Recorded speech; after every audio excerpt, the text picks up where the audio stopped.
memang sedih, sayu, pilu memang kita tengoklah.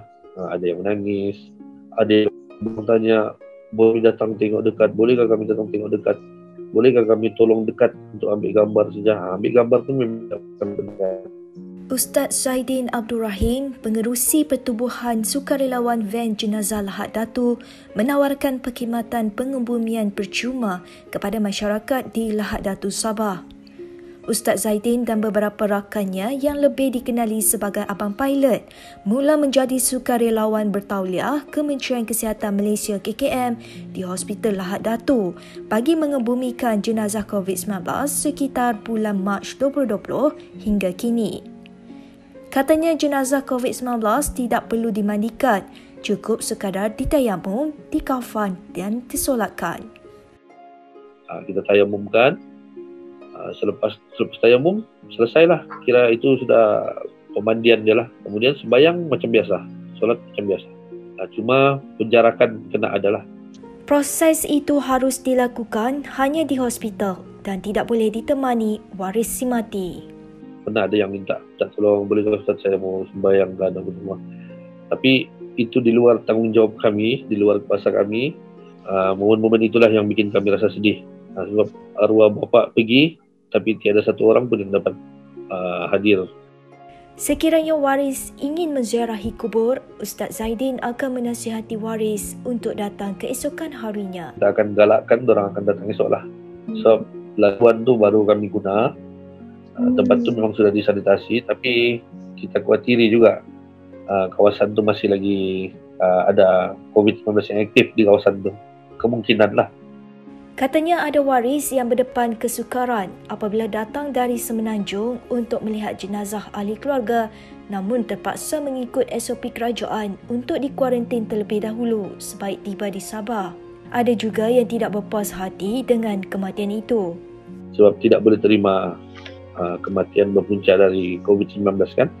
Memanglah mana-mana manusia pun kadang-kadang kita punya ketidakpuasan hati itu terhadap satu ujian darah tu. Kadang-kadang kita bilang dia ni sihat saja, tapi tiba-tiba sakit masuk hospital, meninggal, terus dicakap COVID. Sukarelawan ini juga menceritakan detik paling sedih apabila mengkebumikan 3 rakan karibnya sendiri yang meninggal akibat COVID-19. Jenazah-jenazah ni memang banyaklah yang kalau kita sehingga mengeluarkan air mata ni. Pernah 1-2 kes ni adalah kawan kita sendirilah, kawan baik kita sendiri yang meninggal dunia. Itu pun dalam bulan yang sama, minggu yang sama, serentak 3 sahabat baik kami, 3 sekali jalan. Itu yang sangat mengejutkan kami lah. Ustaz Zaidin turut berkongsi satu pengalaman pilu apabila ada jenazah COVID-19 tidak dituntut oleh waris. Apabila kematian berlaku, pihak hospital akan menghubungi waris. Bila hubungi waris, nombor telefon yang dibagi salah. Jadi pihak KKM dan forensik cuba untuk menghubungi waris ni beberapa kali, berhari-hari, namun masih juga tidak dapat. Sedihlah tengok jasad tu masih lagi ada di dalam peti ais begitu lama kan. Jadi kalau selagi waris tu tidak tuntut, kita tidak akan buat pengebumian. Pada Januari 2021, dia dan rakan-rakannya berdepan cabaran sukar apabila menerima 20 kes kematian di daerah Lahad Datu. Bila 4 kematian, kita kena kebumikan sekali serentak. Kekuatan kita kurang, kita terpaksa pinjam sukarelawan. Mana-mana yang sudi bantu, kita pinjam.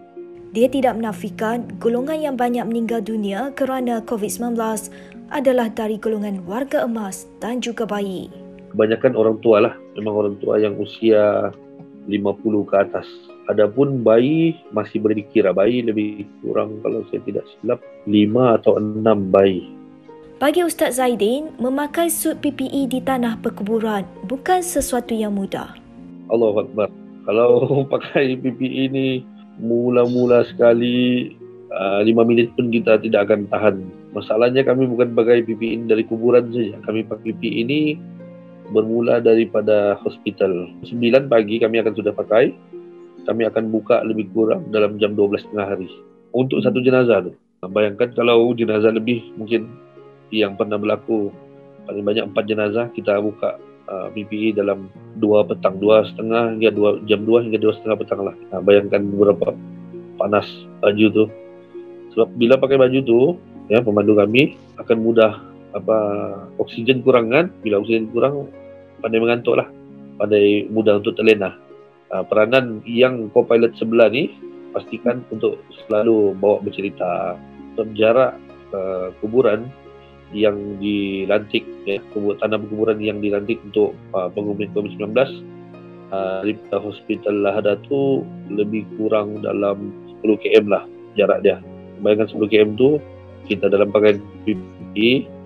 Pekerjaan seperti ini membuatkan dia dan rakan-rakannya perlu berkorban, di mana mereka sendiri tidak berjumpa ahli keluarga selama lebih sebulan.